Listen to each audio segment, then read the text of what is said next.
In May of 2014, a young man viciously killed 6 people and injured 14 more during a rampage in Isla Vista, California, and then took his own life before the police could apprehend him. The perpetrator was soon identified as Elliot Rodger, a self-identified incel who frequented online forums where he raged against humanity in general, but harboured a particular hatred for women, as well as sexually active men. Today, he is best known for his infamous YouTube video titled Retribution, as well as his association with the incel community. But who exactly was Elliot Rodger? And how did he find himself journeying down the dark void of inceldom? Join us for this documentary as we examine the heinous case of Elliot Rodger, the original incel killer.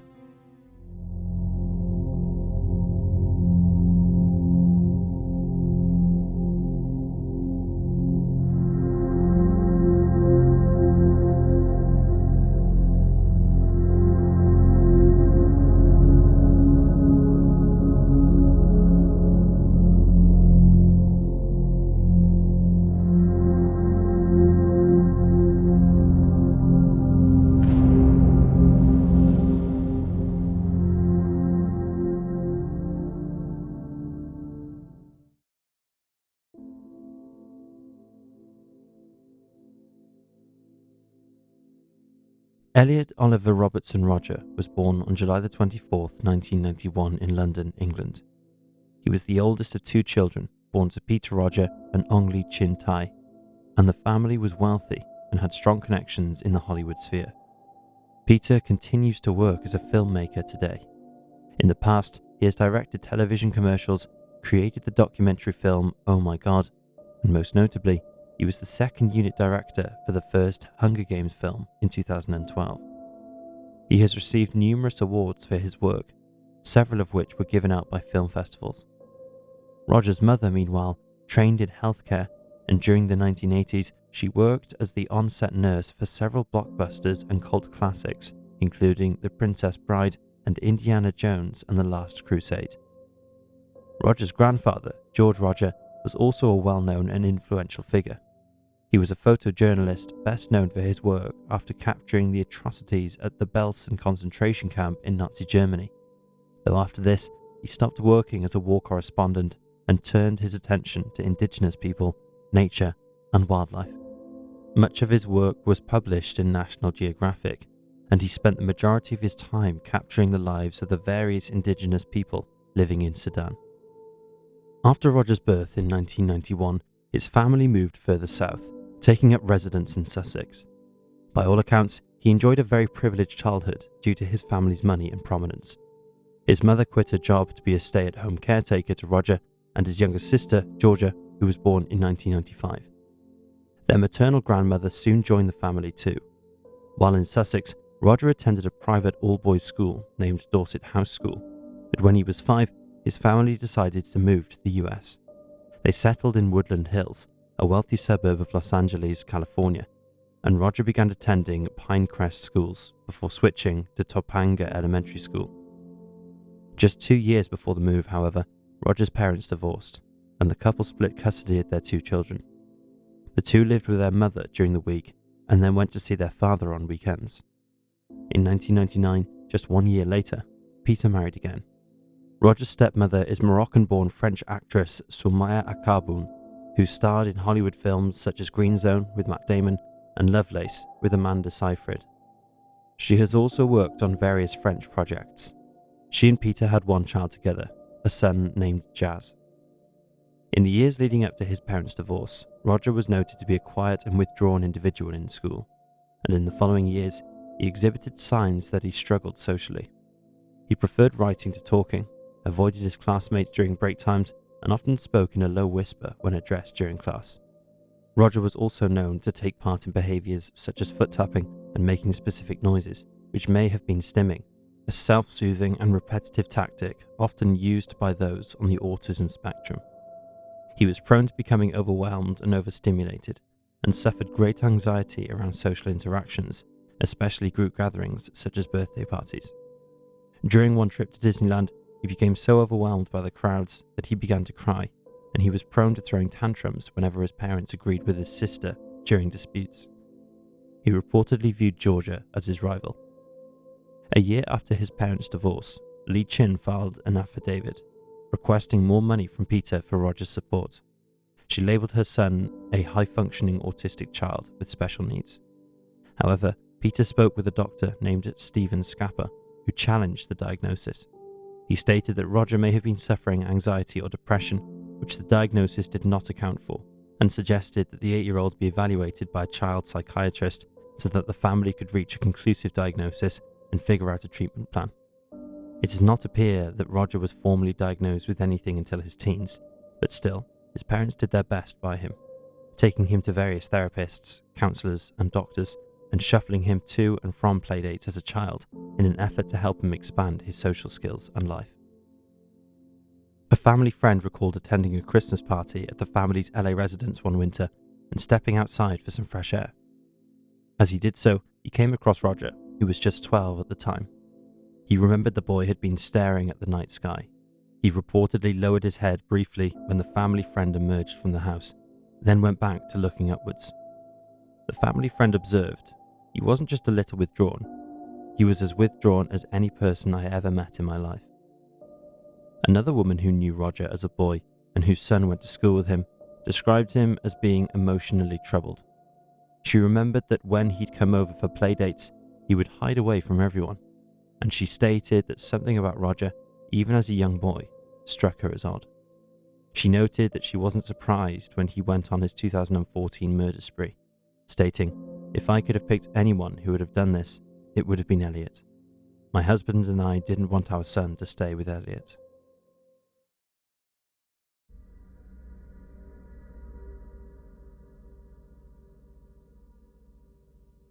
Rodger struggled through high school too.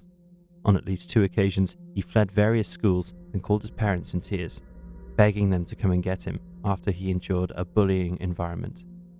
He would attend 3 separate schools throughout his mid-teens. When he was around 15 or 16, he suffered a panic attack, which manifested in him standing completely motionless in the hallway, paralysed and unable to move, until his mother was called to come and get him. His parents remembered being deeply worried about him and how he would fit in with the rest of the world. Rodger first attended Crespi Carmelite High School, which he would recall in his manifesto biography as being excited to attend, but stated that his excitement evaporated and gave way to dread when he saw the hordes of students milling around the school grounds. Rodger recalled, "I cried in the car for a few minutes, telling my father I was scared to get out." He also wrote that they threw food at me during lunchtime and after school. What kind of horrible, deprived people would poke fun at a boy younger than them who has just entered high school? By all accounts, he was a deeply insecure teenager, something that would follow him into adulthood. He was particularly self-conscious about his slim frame and short height, and at one point began playing basketball in the hopes that it would improve his physique and somehow make him grow taller. He also disliked and was embarrassed by being mixed race, which he felt separated him from his peers. Many of these insecurities stemmed from his childhood. When he was just 9 years old, he dyed his hair blonde and took up skateboarding in an effort to draw positive attention towards himself and open the door to new friendships. He moved schools later that year, transferring to Taft Charter High School, but it didn't take long for the same patterns to start up again. Rodger complained to his parents that he was often shoved against lockers and belittled by his male peers in front of his female classmates. It was while attending Taft Charter High School that Rodger had his paralysing panic attack in the school hallway and never returned to the facility again. He subsequently moved to Independence, a school of about 100 students. It featured about 3 to 4 hours of class time in an effort to get troubled students to attend and stick with the program. Even while here, at an incredibly small school, Rodger struggled to fit in, and he barely spoke. The principal of Independence at the time, Deborah Smith, recalled that he displayed many of the typical symptoms of autism spectrum disorder: struggles with socializing, avoiding eye contact, and being extremely withdrawn. She noted, though, that he was very clever, and even though he found it difficult, he was generally liked at Independence. Other classmates felt rather protective of him, and teachers referred to him as our Elliot. She noted, sometimes at lunch, kids would encourage him to join their tables. Sometimes he would, but even when he did, he would just kind of be present. She added that he had somewhat of a relationship with one of the special education assistants, or at least this was the one person with whom Rodgers could have longer conversations. He reportedly often discussed World of Warcraft with the aide. When at home, Rodgers spent the majority of his time playing World of Warcraft. He often fought with his stepmother about it, who tried to curb how long he would spend playing it. Deborah Smith concluded he had this push and pull between his desire to engage socially and his fear of rejection. Rodger began socializing in online chat rooms and forums from a very young age. At 11, one of his friends online sent him photos of beautiful naked girls. He later wrote in his manifesto biography, "When I looked at the pictures, I was shocked beyond words. I had never seen what beautiful girls looked like naked, and the sight filled me with strong and overwhelming emotions." He added that the event left him traumatized and that his childhood was fading away at that moment.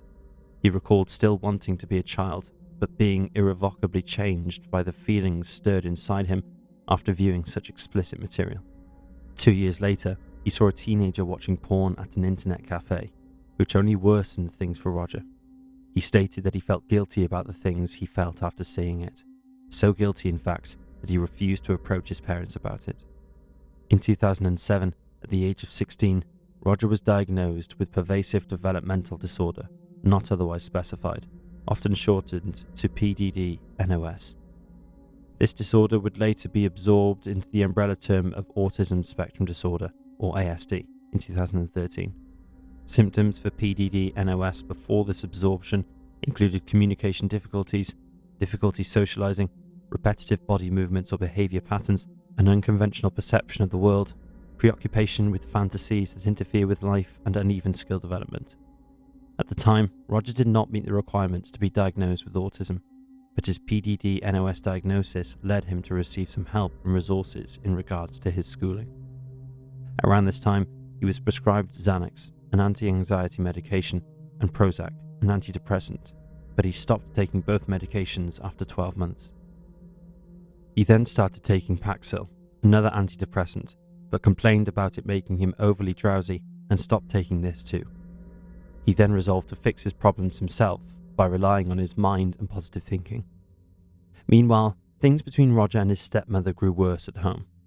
She thought his obsession with World of Warcraft was unhealthy, as it caused him to spend entire days in his room, alone, not interacting with the real world. And their relationship became so fraught that Peter eventually forced Rodger to leave the house.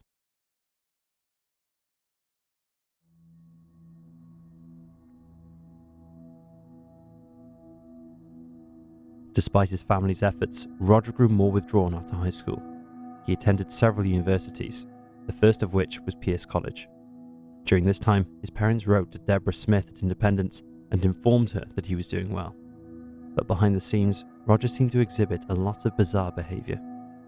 His father lost a lot of work post 9/11, and his documentary, Oh My God, bombed at the box office.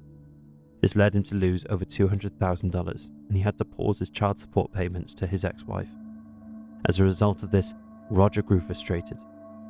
By this time, he was fixated on young women and his perceived rejection by them, and he believed being wealthy would fix his problems and attract women to him. He encouraged his mother to marry someone rich, but she wasn't interested in marrying again. In a bid to make his own wealth, he spent hundreds of dollars buying lottery tickets but failed to get lucky, and then decided to begin writing screenplays, but soon gave up. His parents repeatedly offered to find him work, but Rodger believed that many jobs were beneath him and often turned them down. He eventually spent some time working in construction. During his time at Pierce College, he felt infuriated every time he saw a couple on campus. He would later write, "Every day that I spent at my college, the more inferior and invisible I felt. I felt like such an inferior mouse whenever I saw guys walking with beautiful girls." He soon left Pierce College and enrolled at Moore Park College, a much smaller establishment. He hoped to meet a young woman here, and he was particularly fixated on blonde women. However, a girlfriend never materialized, and Rodger quickly became dissatisfied with school life again. He was envious of a couple with whom he shared his classes, and he experienced overwhelming feelings of loneliness and unhappiness. He spent 1 year at Moore Park before dropping out. Despite Rodger's difficulties socializing, he reportedly did have one friend, whom he considered his best friend. This friend was also a virgin, but seemed largely unfazed by this, a stark contrast to Rodger. He was deeply insecure about it.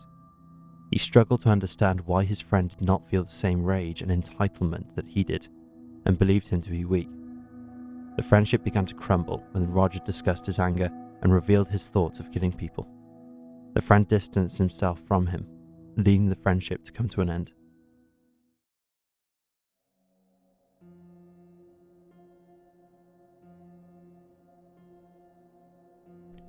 After leaving Moore Park, Rodger's parents made the decision to send him to Santa Barbara City College.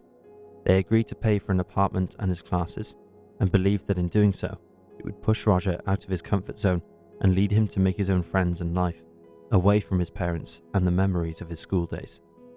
Rodger agreed with their suggestion, hoping that he would be able to attend university parties and lose his virginity, a task which he was completely obsessed with by this point.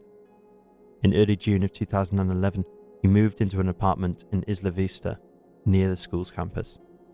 Shortly afterwards, he learned that his roommate's black friend had lost his virginity at just 13 years old, something which greatly angered Rodger. He expressed his anger to his mother, stating how frustrated he was that a black man had received such attention from a blonde woman instead of him. Though this was meant to be a turning point for Rodger, in reality, his life stayed much the same. He struggled to connect with his roommate and spent much of his time alone and online. He made frequent racist complaints about his roommates, two of whom were Hispanic, and their friends, and his disdain for women began to make itself known when he told one of his roommates that he was foolish for being content in a relationship with an ugly whore. The roommate subsequently asked to be assigned a new apartment, observing that Rodger had huge psychological issues and was a ticking time bomb waiting to explode. Rodger's time in Isla Vista served only to worsen his mental condition. He saw himself as a sophisticated young man who was entitled to a relationship with a good-looking blonde white woman, but he failed to make any headway in finding a girlfriend, and rather than looking internally, blamed others. He blamed women for rejecting him. He blamed men who were more successful with women than he was. He began to think about killing such people and fantasized about murdering couples while they engaged in sexual activity. In July 2011, just 1 month after the move, he threw drinks at several couples who were kissing in public spaces. In January of 2012, he smiled at 2 young blonde women who were waiting at a bus stop, but they ignored him. As a result, he turned his car around and threw his latte on them. In order to try and get attention from women, he became obsessed with buying designer items and drove around in his black BMW in order to sell himself as someone with money and status. He very rarely made attempts to approach women in real life. Instead, he would wait around in public areas, hoping that someone would approach him. The following month, in February of 2012, he withdrew from his classes, frustrated with his life and the people around him. From this point on, much of his life was conducted online. He spent most of his days wallowing with other men who felt just as wronged by women as Rodger did in incel chat forums.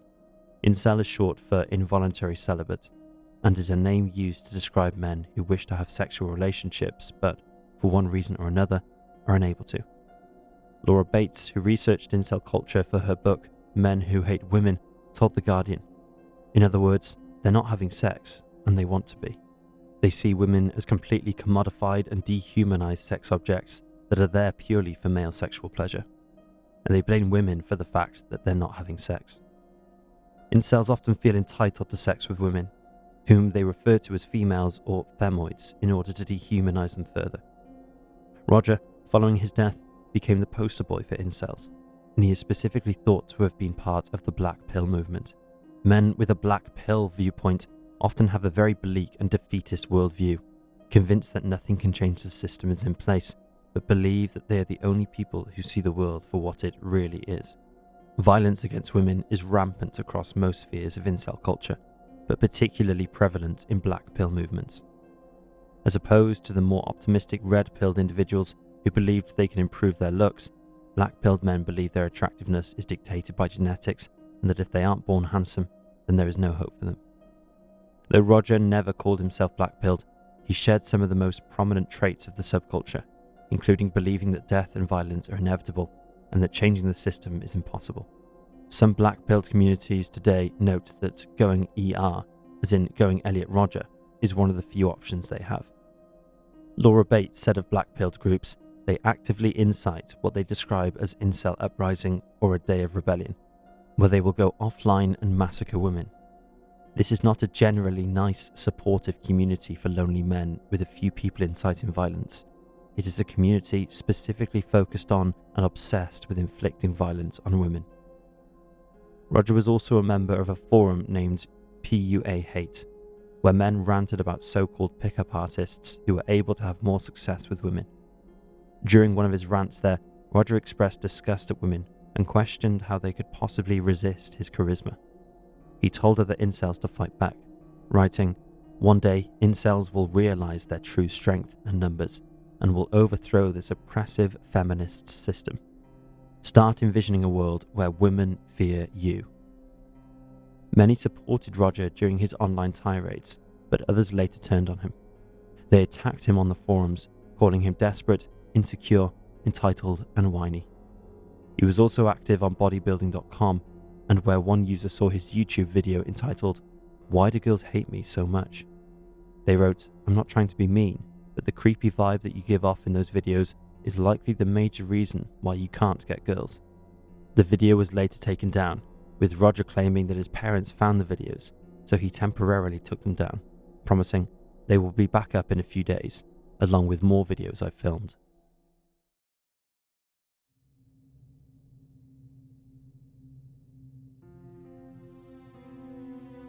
In late 2012, Rodger began learning how to use a firearm.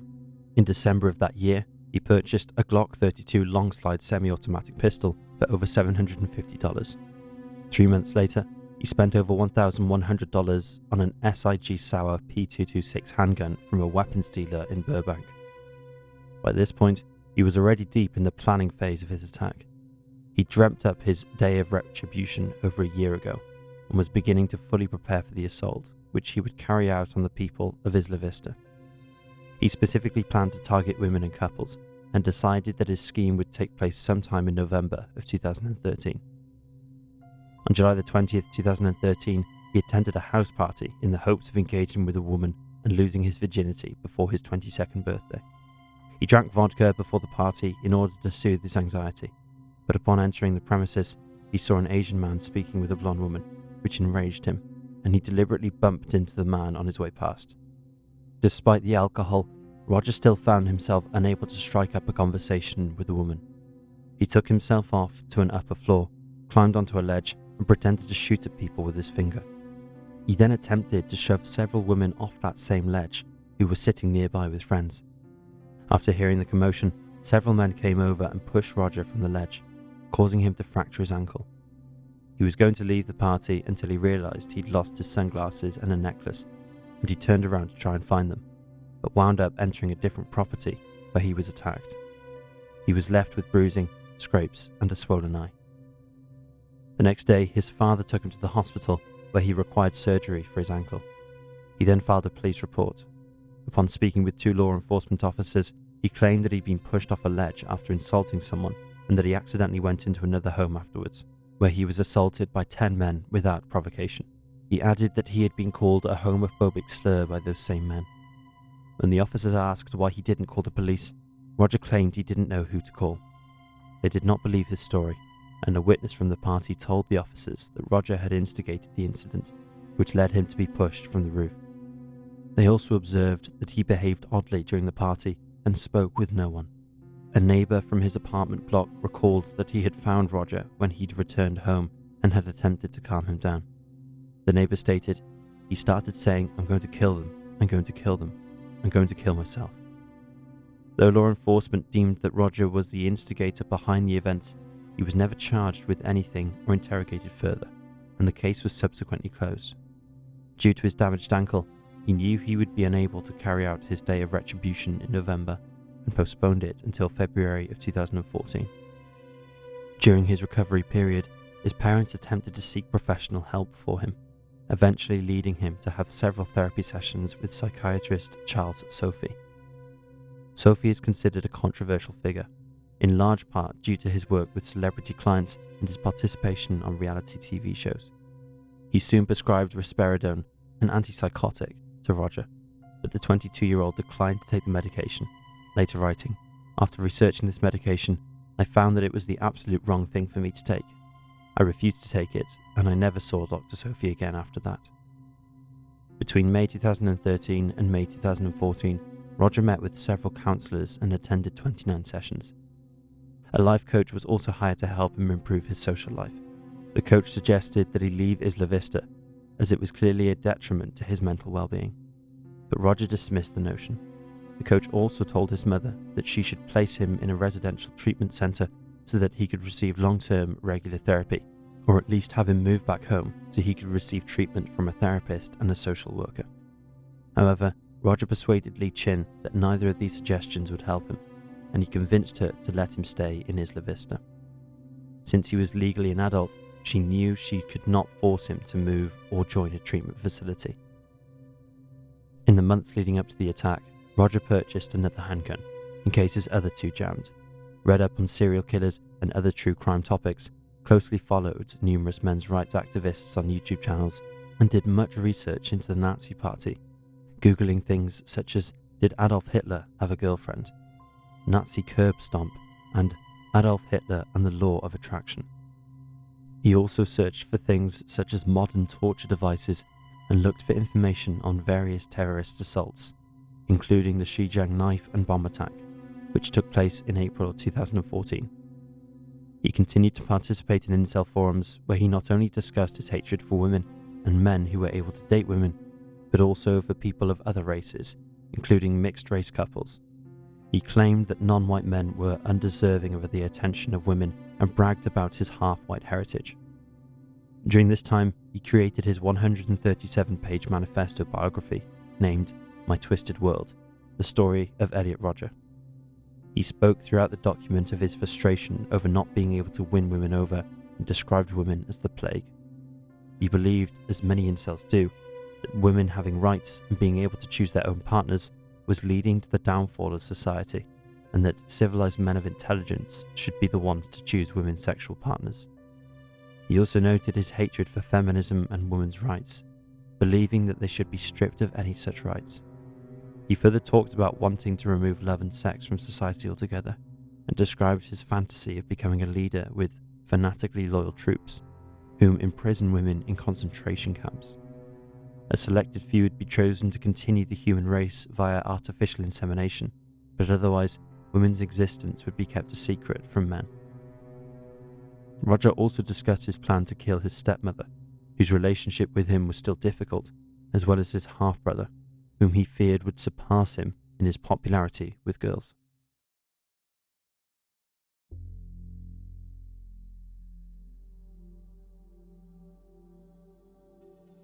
On May 23, 2014, Rodger finally launched his day of retribution.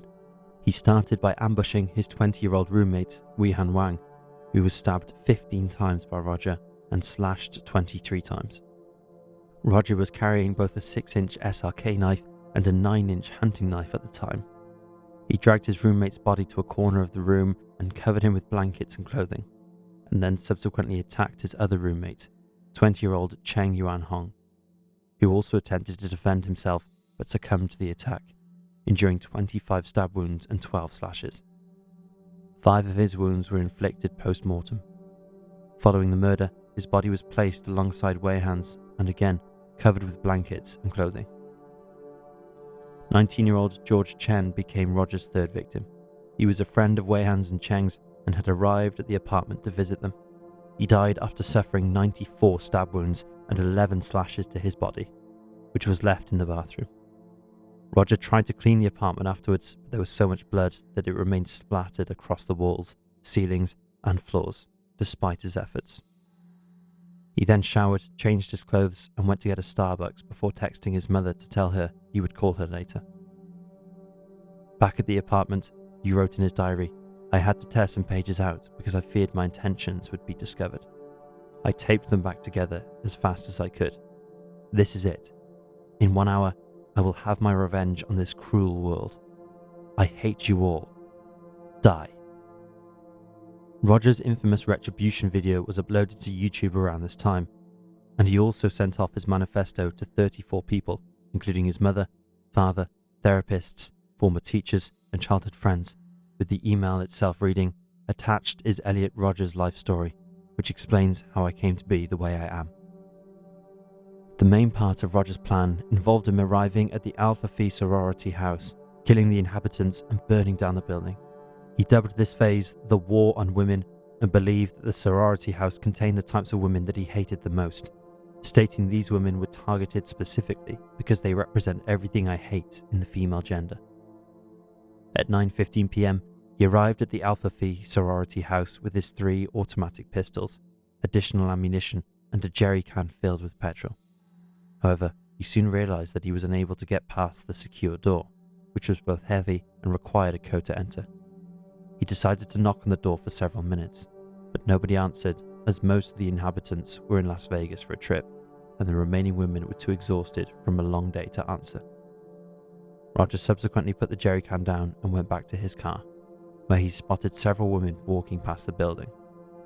These women, 19-year-old Veronica Weiss, 22-year-old Catherine Cooper, and 20-year-old Bianca de Kock, were part of the Delta Delta Delta sorority and were journeying back there when they were spotted by Rodger. He approached the women in his car and fired multiple shots at them through an open window. The screaming of the attacked women quickly brought attention to them, with several people running to a nearby sheriff's deputy for help. Bianca was approached by the deputy, who applied pressure to her wound. Another person began carrying out CPR on Catherine, while a third tried to comfort Weiss, who was bleeding out on the ground. Nearby students came to the aid of the young women, administering CPR, talking to them to try and keep them conscious, and offering their clothes as pillows and bandages. Despite this, sadly, Catherine and Veronica both perished from their wounds. Veronica was shot 7 times, with 6 bullets hitting her between the legs, buttocks and groin, and the final bullet hitting her heart and lungs. Catherine was shot 8 times, with several other bullet wounds being fatal. Rodger, meanwhile, fled the scene and fired a gunshot towards a closed coffee shop. He then drove to a local deli store where he fired a hail of bullets at nearby storegoers. 20-year-old Christopher Michaels Martinez was struck in the chest as he stood in the doorway of the shop's entrance and collapsed to the ground. Rodger kept firing into the store, leading other customers and staff to take cover as the windows shattered around them. After Rodger drove off, CPR was administered to Christopher, but he died from the gunshot. Rodger continued to drive. He struck a man with his car, open-fired on a pizza restaurant named Pizza My Heart on Trigo Road, and then sped away again. He managed to injure several more people during this shooting. He then shot at a woman cycling nearby, hitting her in the thigh, and continued onwards. He eventually encountered a woman who was walking out alone and called out, "Hey, what's up?" He then shot at her numerous times. She narrowly avoided being hit in the head and subsequently ran screaming for help. Again, Rodger moved on. He fired shots at a sheriff's deputy, struck another 2 men with his car, and shot another man in the arms and buttocks. He then hit a male cyclist and 2 male skateboarders on Sabado Tarde Road with the BMW before shooting 2 more men who were standing in a driveway. Little near Acorn Park, he engaged in a firefight with 3 sheriff's deputies. At 9:35 p.m, the rampage came to an end when Rodger drove away from the firefight, put his gun to his head, and pulled the trigger. He had not stopped his vehicle before taking his own life, which led him to hit a male cyclist. The car eventually came to a stop when it crashed into a parked vehicle. During his violent spree, Rodger murdered 6 young university students and injured 14 more people.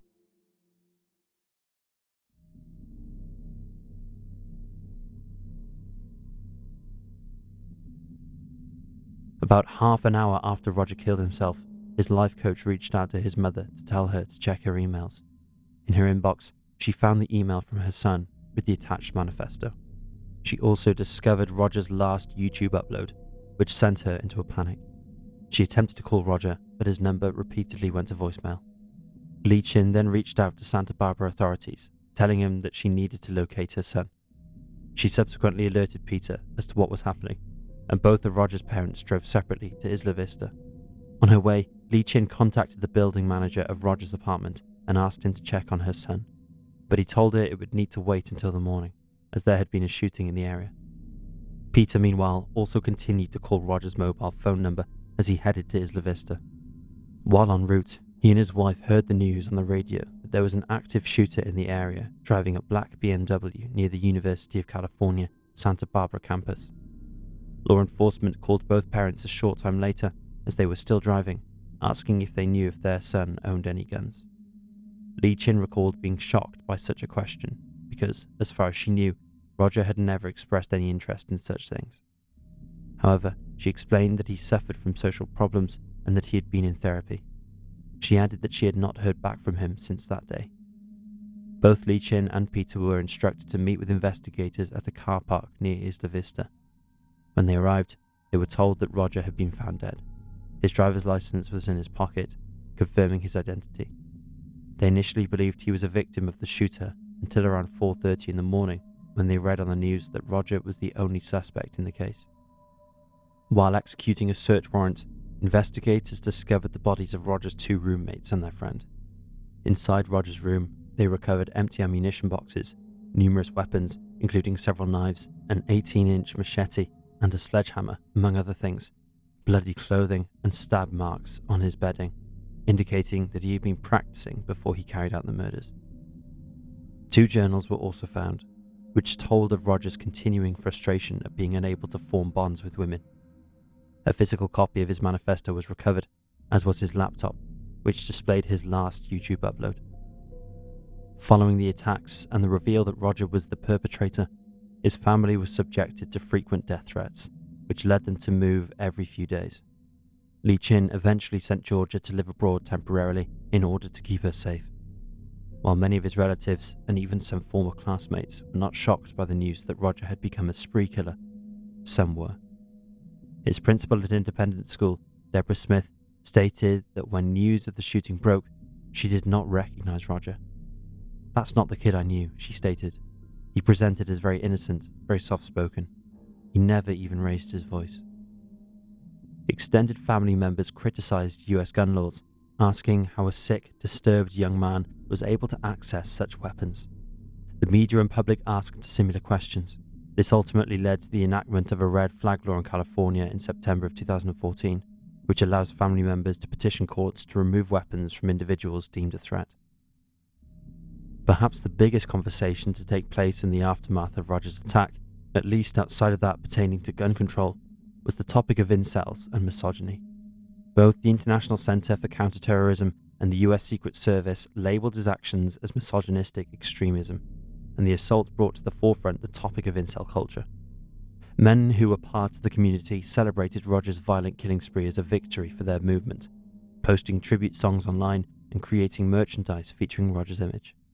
In their celebratory posts, they described Rodger as a saint and a hero, and a Facebook page titled Elliot Rodger is an American Hero was created, calling on all incels to pay tribute to Rodger for his ultimate sacrifice in the struggle against feminazi ideology. His 2014 Isla Vista attacks also inspired others over the years. In 2018, Alec Minassian, a 25-year-old in Toronto, Canada, murdered 11 people and injured 15 more by driving his truck into pedestrians. He was heavily inspired by Rodger's and a member of the incel community, posting on his Facebook shortly before the killing spree, Private Recruit Minassian Infantry 00010, wishing to speak to Sergeant 4chan, please. The incel rebellion has already begun. We overthrow all the Chads and Stacys. All hail the Supreme Gentleman Elliot Rodger. So-called fans of Minassian horrifically posted online, "I will have 1 celebratory beer for every victim that turns out to be a young woman between 18 to 35. Across Twitter, there were also several conversations about men's violence against women and girls, a constantly growing problem across the world today. Some men opted to use the hashtag #NotAllMen to express that not all men would behave, react, and speak the way Rodger did when it comes to women, nor would they participate in such attacks. Other men claimed that Rodger's murders were not misogynistic because he killed more men than women, and he was mentally ill. Many of these individuals blamed the lack of US gun restrictions for the atrocities Rodger committed. Women online responded by utilizing the hashtag #YesAllWomen to express that every woman experiences sexism or misogyny in her lifetime. The hashtag was introduced to shift the conversation away from Rodger specifically and back to the experiences of women and girls. Though they knew that their son was different, Lee Chin and Peter Rodger had no idea that he was capable of such violence. Time and time again, they attempted to intervene in his life, but none of their solutions ever seemed to work. Peter recalled various conversations he had with Rodger as a teenager, assuring him that one day he'd find the right person and fall in love and start a family, and telling him there was nothing wrong with having sex later than others. Peter would later tell the media that his son was far from evil, adding, "Something happened to him. He was the most beautiful, kind sweetheart of a boy. And something happened to him. He was adorable. He would laugh so much that sometimes we were worried he would choke." He added that Rodger clearly had another side to him as he got older, one that he never showed to his family. Lee Chin, meanwhile, has declined to discuss her son or his crimes, stating, "I feel the world's attention should be focused on the victims' loved ones and remembering the beautiful lives that were so tragically lost."